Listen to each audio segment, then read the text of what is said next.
Hello there, and welcome back to All of Fabric 5. Definitely not the largest amount of ore. Only a little bit of uranium, a little bit of redstone and lapis. This hill was really disappointing, to be honest. It took me an hour to dig the whole thing out, and this is all we got. This is a healthy amount of iron and copper to get us started though, so that's a relief. Maybe there's another hill in the nearby area where we can go and maybe find some diamonds? Aha!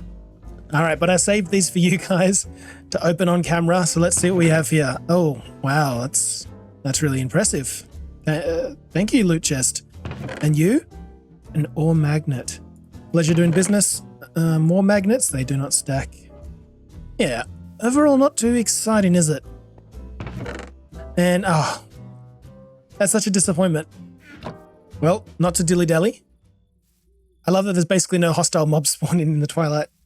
And for those wondering, this high jump that I have is because I've got Bunny's Hop 2 on the boots here, which gives you just a bit of an extra kick when you're on grass. Alrighty then. Well, I'll go check out what's in this hole over here, and then I'll meet you back home. See you soon.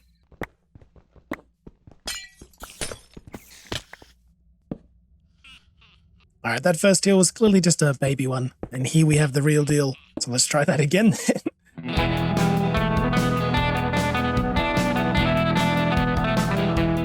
Okay, I'd say this hole's fairly dug. We got a couple more diamonds, but it's probably time to head back home and get started on the episode proper, yeah?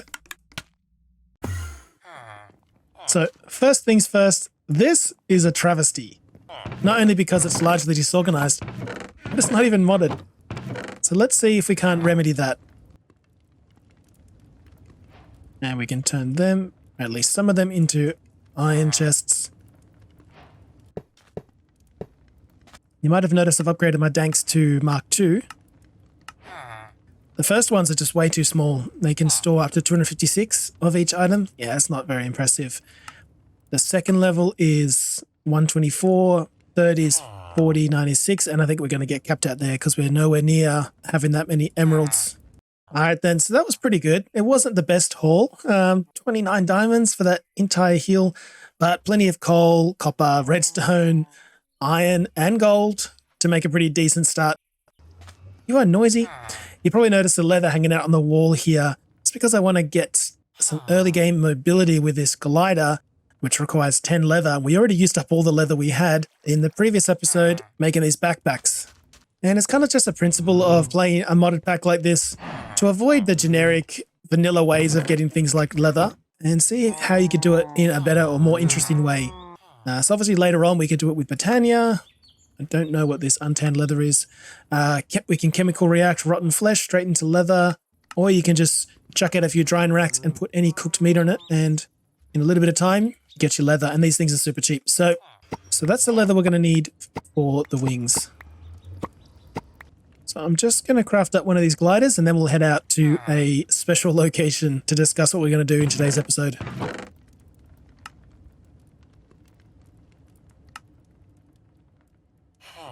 And you chuck all that together, you get yourself a glider. Alright, let's go check out what this sucker can do.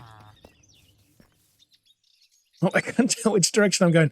In case you guys didn't know, it's Control M to toggle that minimap on and off. So as we descend into this unknown blimp, which is possibly full of danger, so I'll get my sword out. Let's just go over what we're going to do in today's episode. I can already hear trouble is brewing.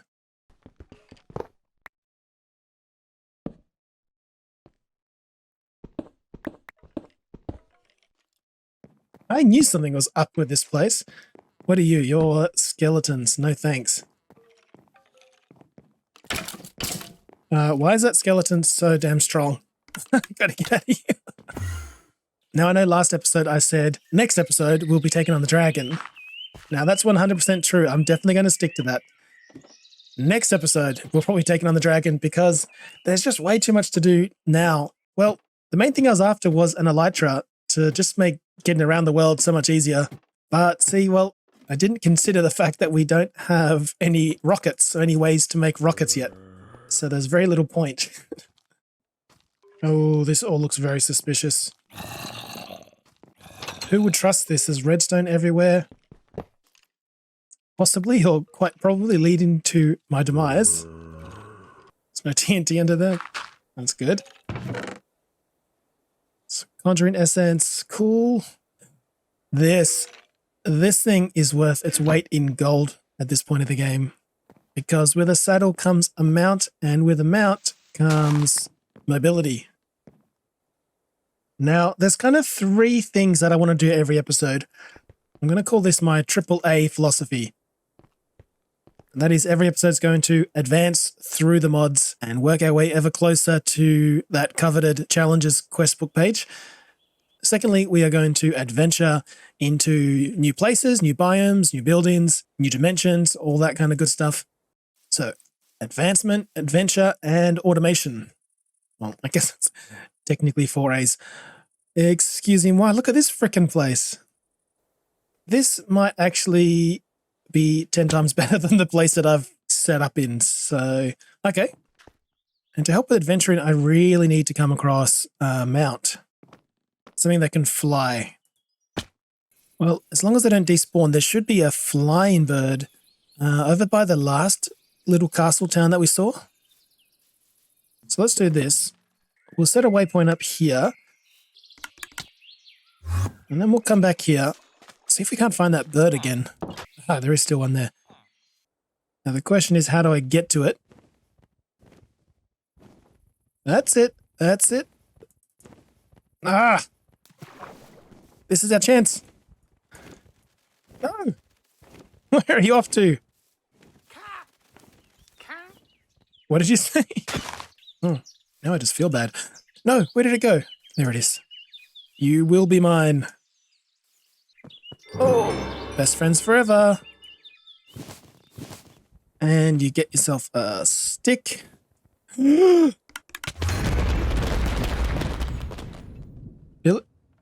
Oh, how did I survive that? Oh, what's that charm that I had on me? Oh my god, it's like a trinket. Come back, Zaptec. So, time for us to crank up the render distance and start opening up this map. Oh, it's good to have my wings back. Oh, ignore that. Well, that ain't good.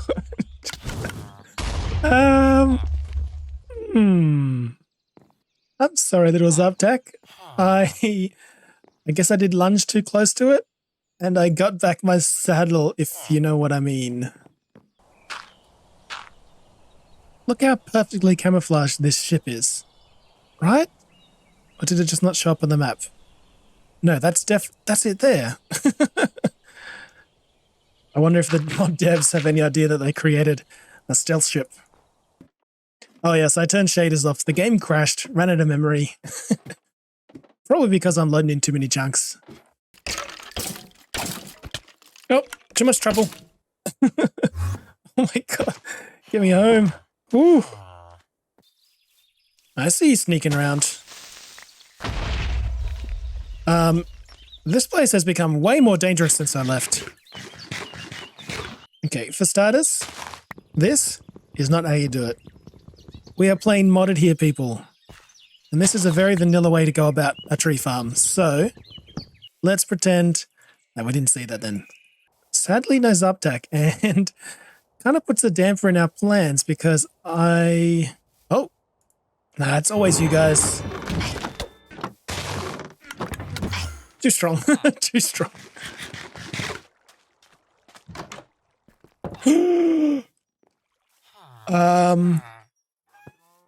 Where did you come from? This is like a gift from Santa or something. I haven't seen this guy before. I got to tame him before it flies away. Brilliant. Okay, that means I can explore a bit more of this map. God. That is the most vanilla-ish of villages I've ever seen. Best avoid.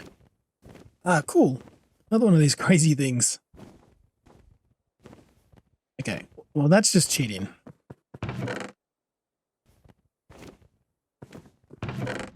Quickly loot. Okay, we didn't quite make that one.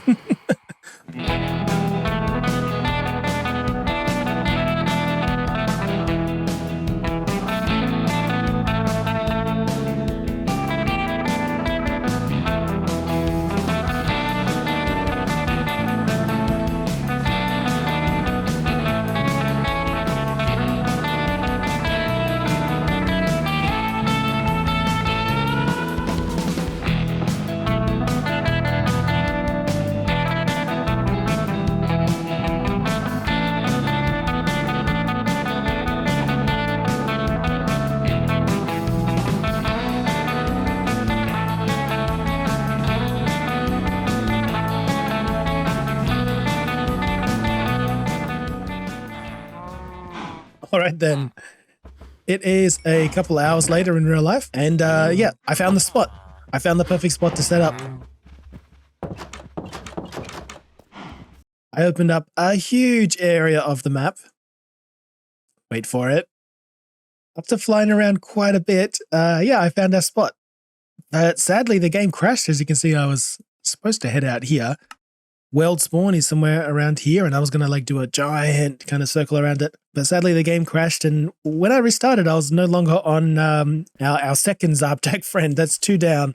Yeah, I don't know what happened, but they were gone, and I wanted to keep opening up more areas, but I guess all that chunk generation at 32 render distance just was too much for the server to handle.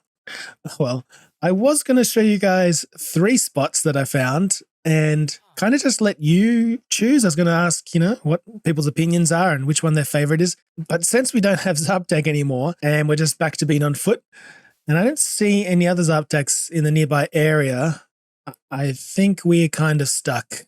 So I think I'm just going to have to choose myself and we'll head straight over.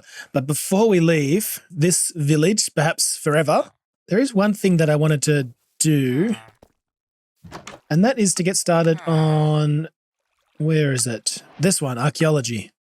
Because I'm pretty sure just over here a little bit is an Archeology dig site. So I guess we just make ourselves a copper brush, feather and copper. So these places were just added to the pack. I'm pretty sure they're treasure spots. So from what I understand, if we brush blocks off carefully, we get treasures, but I don't think it's any of these blocks. So let's kind of hope that vein miner doesn't ruin the show for us here. I'm guessing the ones we want are a little bit further down, and I'm hoping if we do a shapeless vein miner, it'll just knock out the grass and leave the ones we need. Okay, dirt.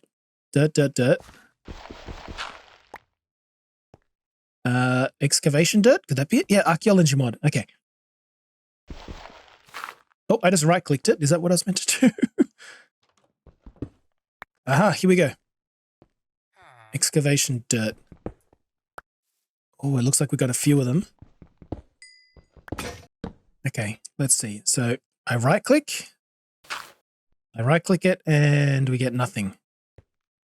Am I doing this wrong? Oh, you have to hold on to it. My God, I wasted so many pieces. Still nothing.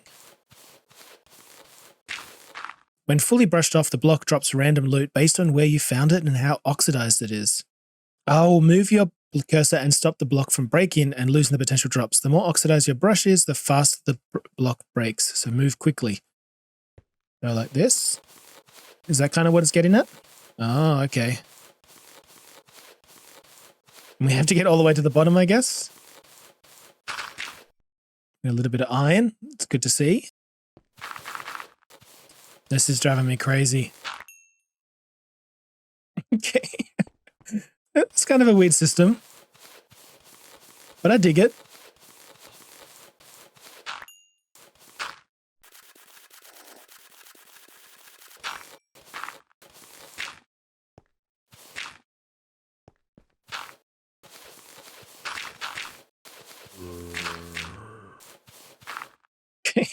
I definitely broke more of those bits of dirt than I saved. And I guess it's possible that there's better loot at other locations, but yeah,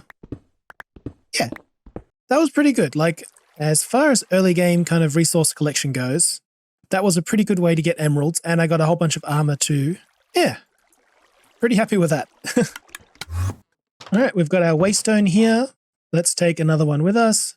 Let's also clear our inventory out by opening up these gifts.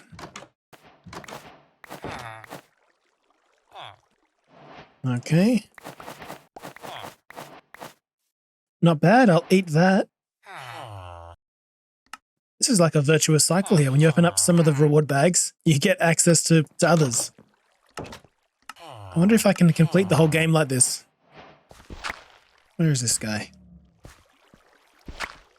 I can hear you. Hey, we did it. It is impossible to see. Let's go on a little journey with this guy. God. Is this even worth it? It's so damn slow. Okay, bye little castle village. You served us well for an episode and a half. I never liked you anyway. Okay, let's go. So on to the meat of the episode. Once we get to our new place, we're going to run, Pity. Once we get to our new destination, we can start setting up our ore duplication. Like all that ore that we dug up down the twilight here, it's not going to do us any good as ore, so we need to refine it. And there's plenty of different ways in which you can get like iron out of something like iron ore. You can just chuck it straight in the furnace to get 1:1. It's a pretty bad ratio. You can macerate it down, but since we're going to end up inevitably using modern industrialization anyway to get infinite ore, that's not really how I want to start off the series. So instead, what I think I'd like to do is play around in something which I'm a bit of a noob at, but looks really fun and incredible, and that is create. All right, we're on our own, I think, from this point. I think we're back to doing this by foot. This mod pack has some truly nuts, like really spectacular biomes. Case in point. So I urge you not to just settle for the first place you find.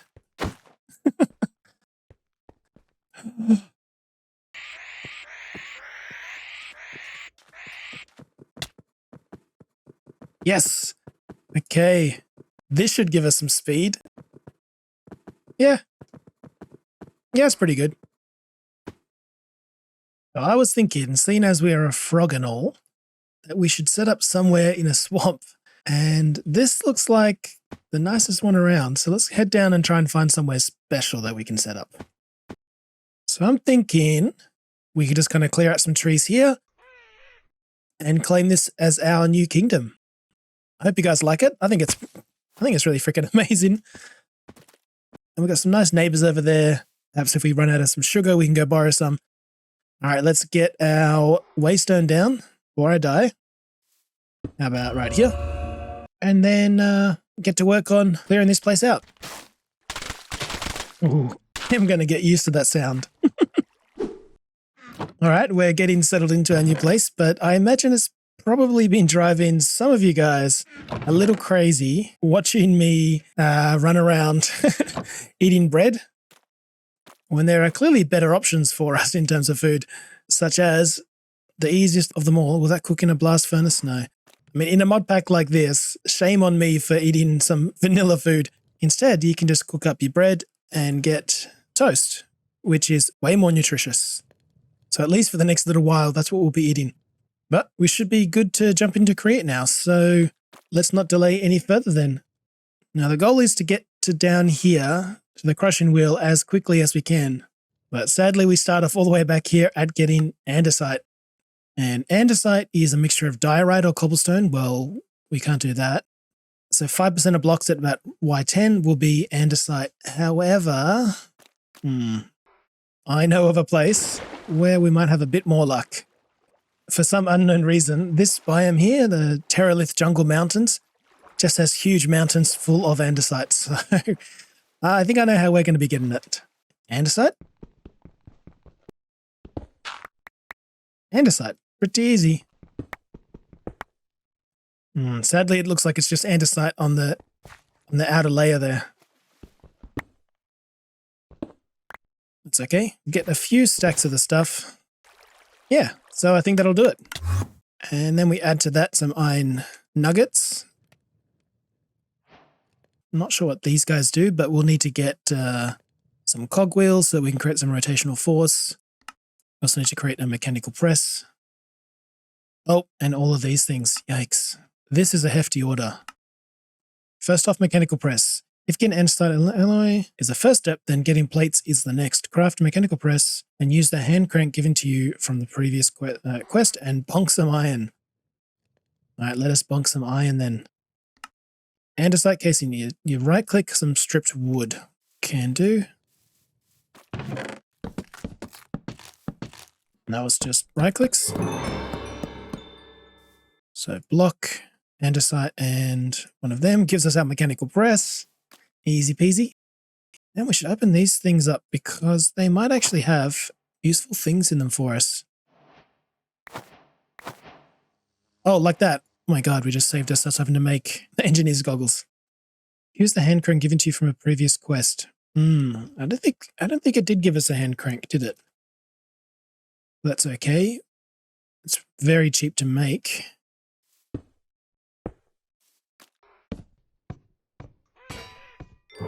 Bonk, it does, I think it does 1, so let's keep bonking. All right, cogs as well are very cheap. We want 8 of them, I think. Let's also get 8 of the big ones. Now we can get the wrench. Easy peasy. That was super easy. All right, we're like really quickly racing through this. Now's where the fun starts. Mechanical, this is where you get creative with your farms. Mechanical harvesters harvest crops and replants them. Now, I'm not going to read everything, but if you guys want to, feel free to press pause. So we want to craft up each of these things, and then we can start having a bit of fun with create. So I think you guys probably get the drill. I'm just going to get all the ingredients ready, and then we'll craft up these items.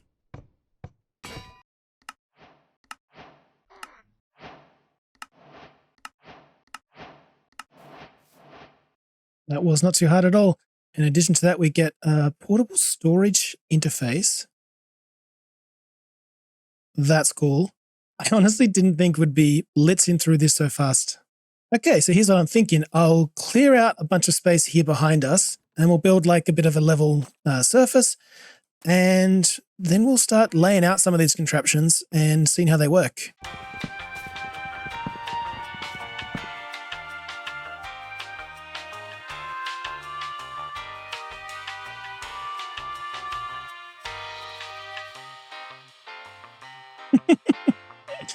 I think it's time for battle.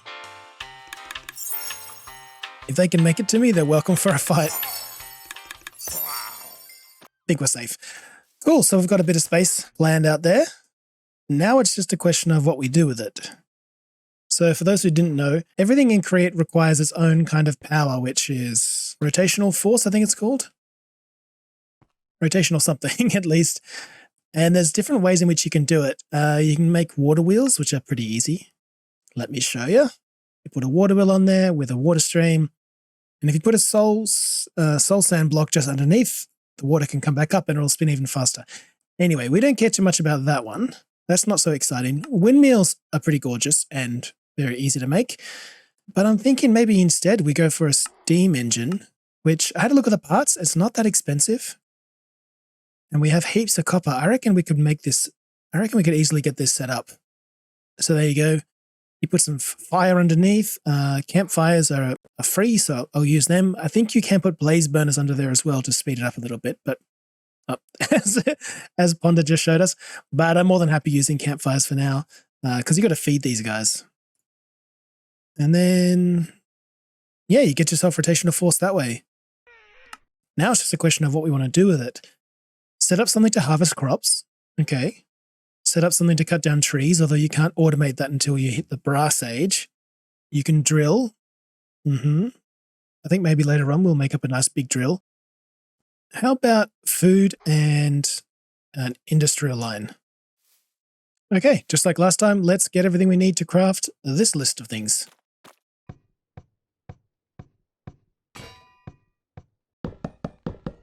God, Create sounds amazing. I love the sounds in this one.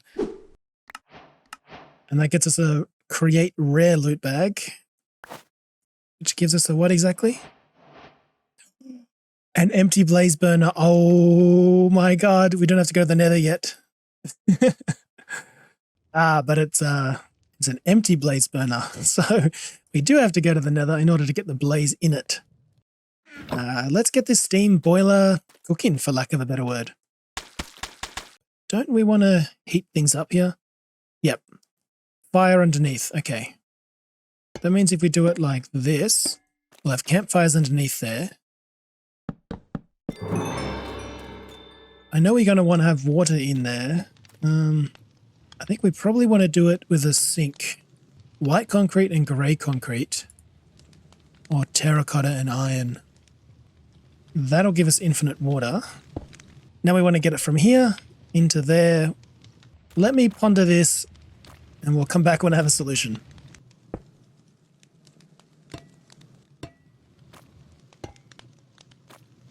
All right, we need this cog here to be spinning in order for the water to get sucked out. I'm hoping that'll work. I'm not yet sure. Then we put the engines on a thing like this. I think we right-click it with a shaft. And then I need to transfer this kinetic energy around the place. And if I transfer it back, that should get us started. And if we connect these... Will that pump water? Doesn't look like it. What if we pump the other way? Let's try this with the different... sink. This is the granny sink. Let's see if that makes any difference. Oh, water is actually getting sucked out of there. I can see it. Oh. Maybe it wasn't the sink, it was the user. Let's try that again. No, it was both. So the idea is we would fill up some of the tank manually, and then as that water boils, it would turn the cogs and continue to suck in more water. But that doesn't seem to be working. It certainly looks like that water is flowing. The only question is it actually filling up the tank?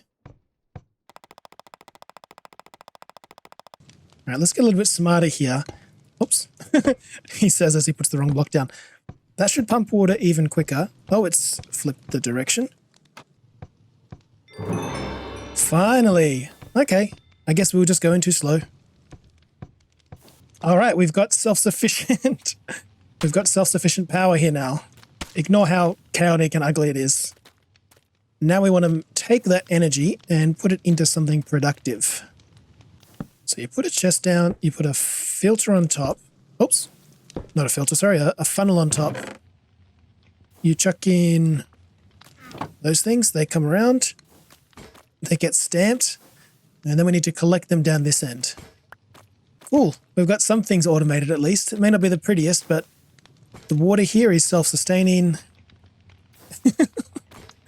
No more having to do that stamping by hand. All right, I'm just thinking out loud here. What if we use a mechanical harvester? Yeah, let's see it in action. You chuck a chest on there to pick it up. What if we create a system where we harvest some wheat, perhaps over here, send the wheat to a millstone to become wheat flour, and then send that wheat flour to be washed to become dough. We'll cook the dough to become bread, and then we'll cook the bread to become toast. Okay. Let's get started with that. And that can be our early game food source.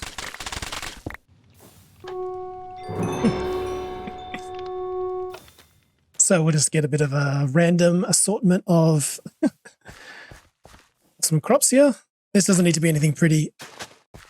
And then we get up one of these harvesters set up. So that is I wish you could hover over what that is. Okay. Okay, so we're going to have to power it from the bottom, which means we're going to have to get a bit sneaky here. Am I able to put you there?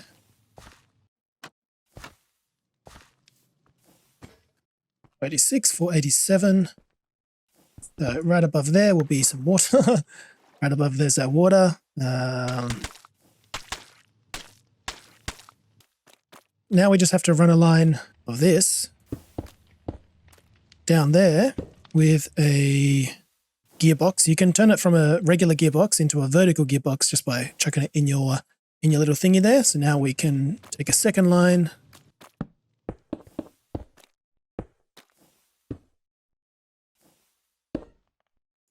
That one we want vertical, and we have rotational force. I probably should have thought of this.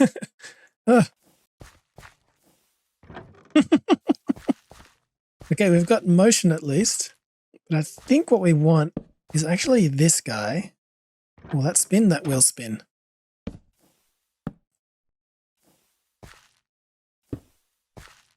Why not do it like that instead then?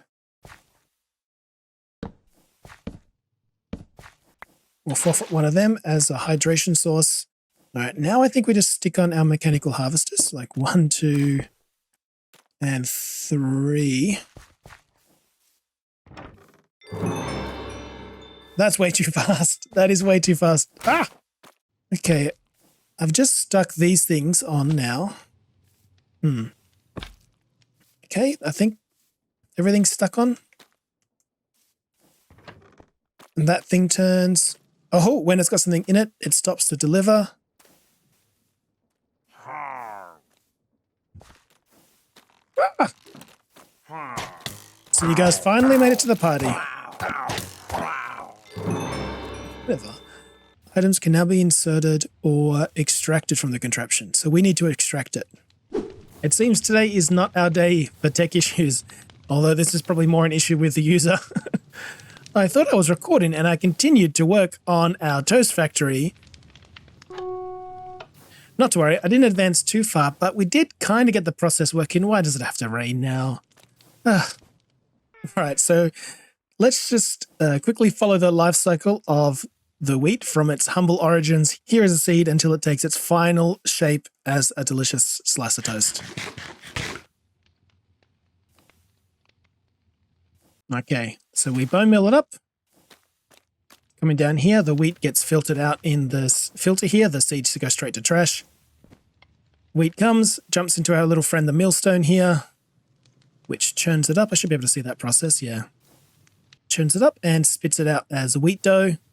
The wheat dough gets washed off, there's an encased fan just back there, and becomes dough. Our hopper transfers it to the next line, where this encased fan pushes and smokes. And hopefully I've got this belt here going slow enough. These items are supposed to get double cooked into bread, and then that bread gets cooked again into toast. But the flame keeps on going out, as you just saw. I think because fire can't burn forever unless it's sitting on top of a piece of netherrack. But if we're lucky, actually, we could find a nether portal and get a piece of it from there. Ah, but there you go. 2 pieces of toast. You can see the vast majority of things come in as just dough, though. But if this was set up to be always burning, we would always be getting toast. Okay, so this is ugly. It's not quite perfect. It's also just a sign of me learning my way around Create. But I've since discovered that once we get access to brass, our life will be much easier. We can get brass tunnels, brass funnels, and yeah, getting that's a bit of a priority because that'll help us kind of redesign this in a way that's much more efficient. Maybe I'll scope out the nearby area for a nether portal so we can grab some of that netherrack without having to leave. I'm not afraid of the nether, you are, but it'd be a bit easy if we didn't have to head, you know? And something that I've noticed is since we've been working here, a whole bunch of these pretty scary mobs have been spawning in. Maybe that's a good thing. It means they're eating up all the mob cap, I guess. But either way, we're going to have to do something about this. Okay, that's the episode. Hope you enjoyed it. Catch you next time. Bye for now.